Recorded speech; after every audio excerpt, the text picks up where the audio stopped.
Rematamos cunha boa nova. O Real Saboiro Xuvenil, campeón de España de voleibol. Os boirenses gañaron a final do campeonato esta mañá no seu feudo, a Cachada, un pabillón que estourou de alegría tras un trepidante partido. O Campeonato de España Xuvenil de pista de voleibol xogouse en Boiro no pabillón da Cachada, organizado polo recente campeón galego Rotogal Boiro Voleibol. O pabillón boirense vibrou esta mañá co partido, onde o Real Saboiro Xuvenil se enfrontaba na final ao Volei Palma.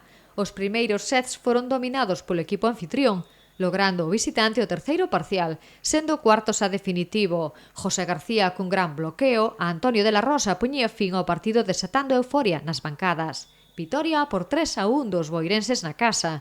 O campeonato non podía rematar mellor.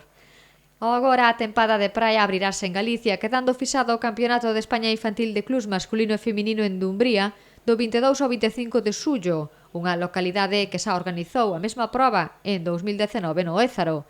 A derradeira data sinalada será o Campeonato de España Sénior de Clubs masculino e feminino, que terá lugar na cidade da Coruña do 16 ao 22 de agosto, coa organización a cargo da Federación Galega de Voleibol.